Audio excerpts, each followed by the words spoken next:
அஸ்ஸலாமு அலைக்கும். Welcome back to Rehana kitchen. எல்லாரும் எப்படி இருக்கீங்க? நல்லா இருக்கீங்களா? இங்கே நாங்கள் எல்லாரும் அல்ஹம்துலில்லாஹ் ரொம்ப சூப்பராக இருக்கும். இன்றைக்கி ஒரு விலாக் வீடியோ தான் உங்கள் கூட ஷேர் பண்ணிக்க போகிறேன். இந்த வீடியோ எடுத்து ரொம்ப நாளாச்சு, அதாவது டிசம்பர் மாதம் எடுத்த வீடியோ. அதாவது 2024 டிசம்பர் மாதம் 2ஆம் தேதி 3ஆம் தேதி, அதாவது 2 நாளாக சேர்த்து எடுத்த வீடியோ தான் நம்ம இன்றைக்கி பார்க்க போகிறோம். இது என்ன வீடியோ அப்படின்னு பார்த்தீங்கன்னா, நம்ம ரெஹானோட பர்த்டே விலாக் வீடியோ தான் பார்க்க போகிறோம்.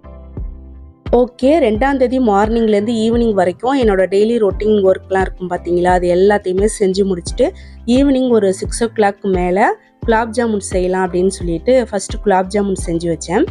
அது ஆல்ரெடி நான் வாங்கி வச்சுருந்தேன். எப்போவோ மளிகை பொருள் வாங்கும்போது அதை வாங்கி வச்சுருந்தேன். அது வேஸ்ட்டாக தானே இருக்குன்னு சொல்லிட்டு அன்றைக்கி செய்யலான்னு சொல்லி செஞ்சு வச்சுட்டு, அதுக்கப்புறமா பூ வாங்க விட்டுருந்தேன் ஹஸ்பண்ட்டை. வாங்கிட்டு வந்ததுக்கப்புறமா அதையும் கட்டி ஃப்ரிட்ஜில் வச்சுட்டு, அடுத்து நம்ம ரெஹானாக்கு ஒரு கைக்காக மாற்றி மெஹந்தி போட்டு விட்டேன். அதாவது 1ஆம் தேதி ஒரு கைக்கும் 2ஆம் தேதி இன்னொரு கைக்கும் போட்டு முடிச்சாச்சு.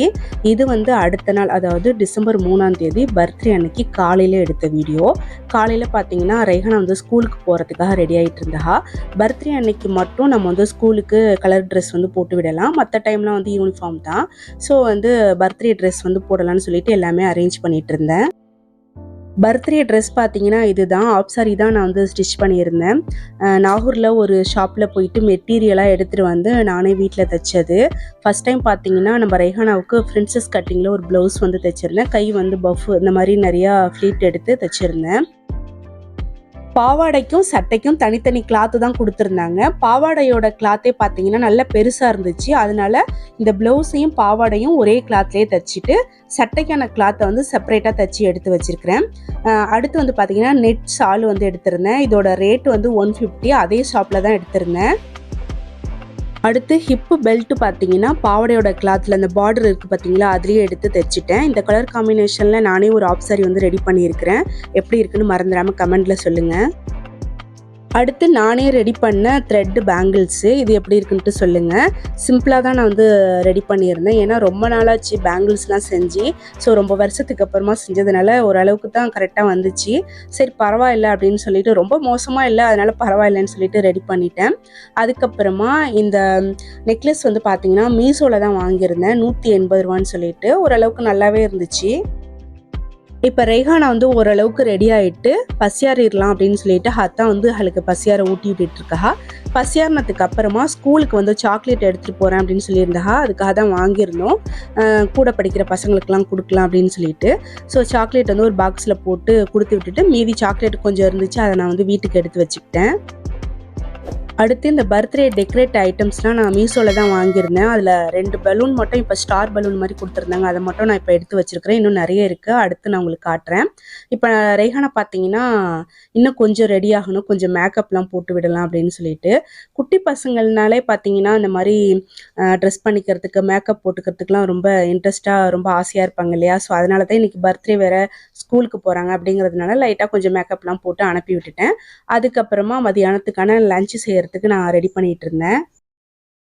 இன்னைக்கு ரெஹானாக்கு பிடிச்ச மாதிரி தான் மதியானத்துக்கு சமையல் பண்ண போகிறேன். என்ன பண்ண போகிறேன்னு பார்த்தீங்கன்னா சிக்கன் பிரியாணி தான். உங்களுக்கு பார்க்கும்போதே தெரிஞ்சிருக்கும்.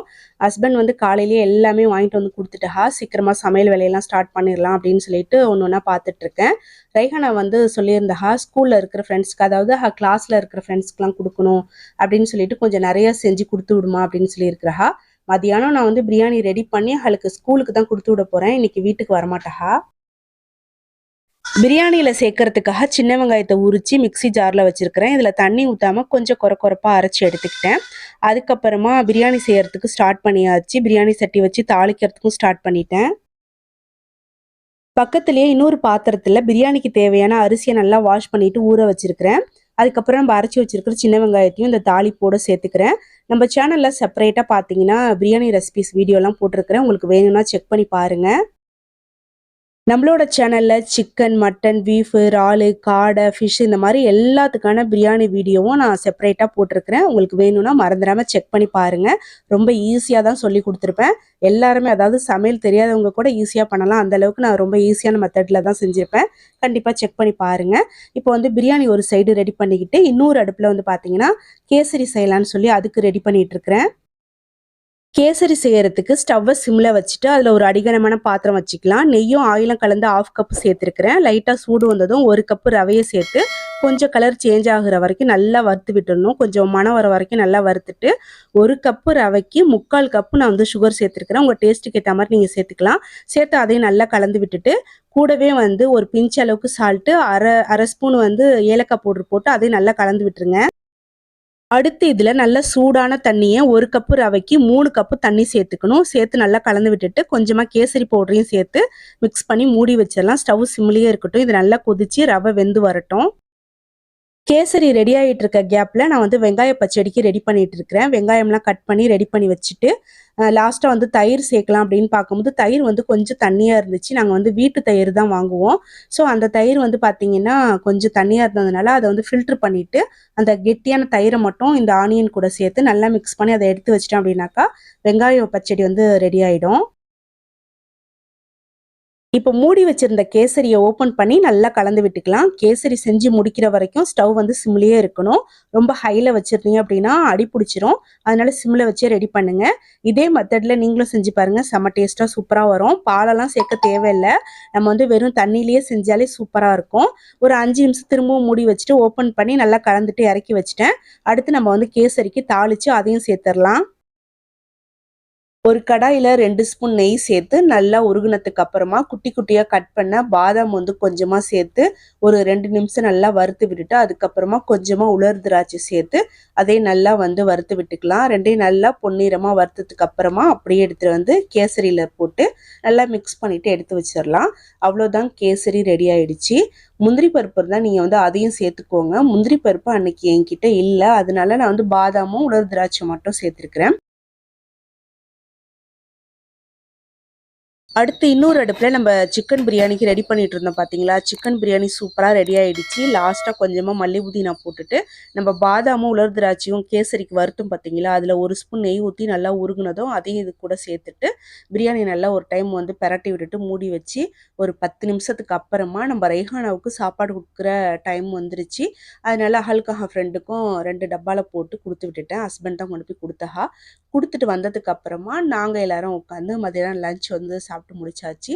நான் என்ன பண்ணியிருந்தேன் அப்படின்னு பார்த்தீங்கன்னா, சிக்கன் பிரியாணி, அப்புறம் கேசரி, அதுக்கப்புறம் ஆனியன் ரைத்தா, குலாப் ஜாமுன் செஞ்சுருந்தேன் பார்த்தீங்களா, அது எல்லாமே சேர்த்து தான் சாப்பிட்டோம்.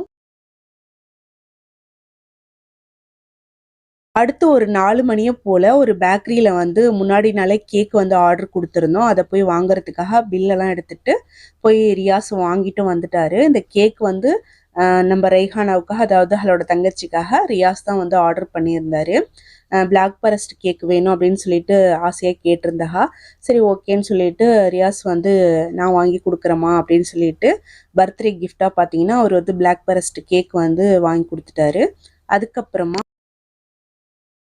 மீஷோவில் பர்த்டேக்காக டெக்கரேட் ஐட்டம்ஸ் வாங்கினேன்னு சொன்னேன் பார்த்தீங்களா, அது வந்து இதுதான். இதோட ரேட் வந்து நான் ஸ்க்ரீனில் கொடுக்குறேன். ஓரளவுக்கு நல்ல குவாலிட்டியாகவே இருந்துச்சு.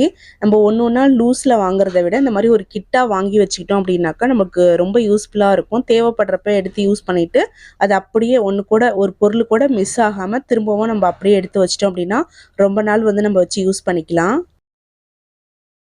ஓகே, இப்போ வாங்க நம்ம வந்து எப்படி டெக்கரேட் பண்ணியிருக்கோன்ட்டு பார்க்கலாம். ரொம்ப சிம்பிளாக சூப்பராக ரெடி பண்ணியாச்சு. ஒரு ஸ்க்ரீன் போட்டுட்டு இதெல்லாம் டெக்கரேட் பண்ணியிருந்தோம் அப்படின்னா இன்னும் சூப்பராக நல்லா இருந்திருக்கும். நாங்கள் வந்து அந்த சுவர்லேயே வந்து டெக்கரேட் பண்ணிட்டோம். அடுத்து நம்ம வந்து கேக் வந்து ஓப்பன் பண்ணி பார்க்கலாம். கேக் வந்து ஒரு 1/2 kg தான் நாங்கள் ஆர்டர் கொடுத்துருந்தோம். ஏன்னா நிறைய பேர்லாம் யாரையும் கூப்பிடல. வீட்டில் நாங்கள் மட்டும்தான், அம்மாவும் தம்பியோட பொண்ணையும் தான் வர சொல்லியிருந்தோம். ஸோ 2 பேரும் மட்டும்தான் வந்திருந்தாங்க. மதியானம் பார்த்தீங்கன்னா ஒரு 3 மணி 3:30 மணி ஆகிடுச்சு வீடு வந்து ரீச் ஆகிறதுக்கு. அதுக்கப்புறம் தான் மதியானம் சாப்பாடே சாப்பிட்டா. ஸோ அதனால் பார்த்தீங்கன்னா நாங்கள் ஒரு 4-5 பேர் தான் இருந்தோம். எங்களுக்கு அது போதும் அப்படிங்கிறதுனால 1/2 kg வந்து ஆர்டர் பண்ணியிருந்தோம். அடுத்து வந்து பக்கத்து வீட்டுக்கெலாம் வந்து கொடுத்துருந்தோம். ஸோ வந்து பார்த்தீங்கன்னா இப்போ கேக் வந்து ஓப்பன் பண்ணி வச்சாச்சு. நம்ம ரெய்ஹானாவுக்கு அவ்வளோ ஹாப்பியாக இருந்துச்சு. எங்களுக்குமே ரொம்ப ஹாப்பியாக இருந்துச்சு அன்னைக்கு. இந்த வீடியோ எடுத்தது டிசம்பர் 3ஆம் தேதி. இந்த வீடியோக்கு வந்து நான் வாய்ஸ் ஓவர் கொடுக்கறது பார்த்தீங்கன்னா ஜனவரி 12, 2025. பட் எப்போ நான் வந்து இதை பப்ளிஷ் பண்ணுவேன் அப்படின்னு தெரியல. நான் இப்போ வந்து நிறைய வீடியோஸ் இருக்கிறதுனால எல்லா வீடியோஸுக்கும் வந்து வாய்ஸ் ஓவர் கொடுத்து எடிட் பண்ணி ரெடி பண்ணி வச்சுட்டு இருக்கிறேன். ஸோ இந்த வீடியோ அந்த மாதிரி தான் வைக்க போகிறேன். எப்போ பப்ளிஷ் பண்ணுவேன்னு தெரியல, நீங்கள் எப்போ பார்ப்பீங்கன்னு தெரியல. ஸோ தொடர்ந்து சப்போர்ட் பண்ணுங்கள், லைக் பண்ணுங்கள், ஷேர் பண்ணுங்கள், சப்ஸ்கிரைப் பண்ணுங்கள். ரைஹானா ஈவினிங் ஸ்கூல் விட்டு வந்ததுக்கு அப்புறமா ஃப்ரெஷ் அப் ஆயிட்டு லைட்டா மேக்கப் போட்டுட்டு கேக் வந்து கட் பண்ண சொன்னோம். கட் பண்ணி எல்லாருமே சாப்பிட்டாச்சு. ஓகே, நெக்ஸ்ட் வீடியோல சீக்கிரமா பார்க்கலாம். அஸ்ஸலாமு அலைக்கும்.